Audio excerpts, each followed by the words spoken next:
Siamo pronti ora per andare in Regione Udine con la nostra Monica Nardini per farci raccontare i dettagli di questa campagna informativa promozionale dell'Arlef. Buongiorno Monica, bentrovata.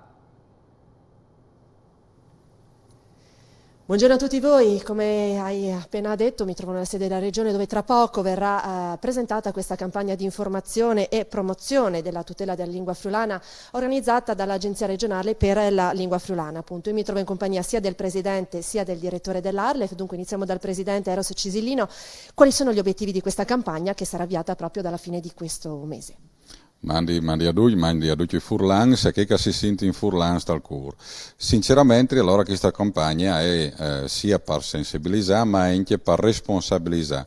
Quindi c'è una sensibilizzazione, come si diceva poc'anzi, ma anche una responsabilizzazione. Come potete vedere alle nostre spalle, il titolo parla chiaro e vuol dire dipende da noi. Quindi si vuole responsabilizzare tutti i friulani in modo che capiscano bene che la sopravvivenza di una lingua, la loro lingua, la lingua del cuore, sia appunto fatta direttamente da loro. E allora al direttore William Cisillino chiedo come si concretizzeranno questi obiettivi, come si arriverà a questi risultati a cui mirate.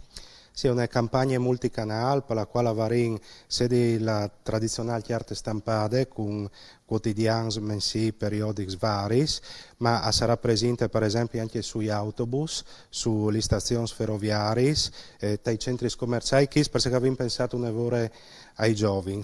E dopo chiaramente il web, i siti internet, soprattutto il dall'Arlef e i social network che sono una parte fondamentale della campagna che fra l'altro durerà un'ora di più e arrivare infine a aprile con che sui social network. Quindi ci saranno dei messaggi, dei video, degli spunti di riflessione?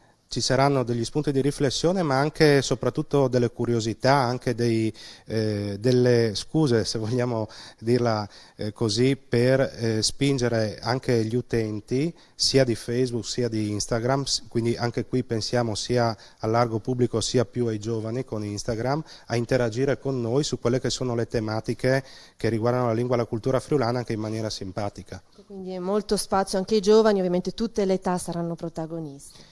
Certamente, perché se vogliamo aumentare l'uso, tutte le campagne hanno come finalità di aumentare l'uso della lingua, chiaramente deve essere una campagna pervasiva in questo senso, però chiaramente noi puntiamo molto di più sui giovani perché rappresentano il futuro per la lingua. Una campagna che sarà sposata anche da Audi News TV, ma a parte questa campagna volevo ritornare anche al Presidente dell'Arlef per chiedere quali saranno altre delle iniziative proposte nei prossimi giorni dall'Arlef anche al di fuori di questa iniziativa.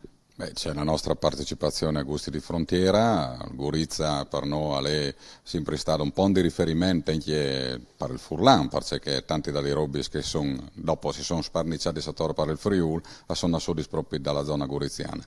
E quindi noi avremo questa partecipazione ma anche altre iniziative e altre attività soprattutto che riguardano l'Arlef, l'Agenzia regionale per la lingua friulana. Vi invitiamo a visitare il nostro sito www.arlef.it per essere sempre aggiornati oppure iscrivervi a uno dei nostri canali sui nostri social media.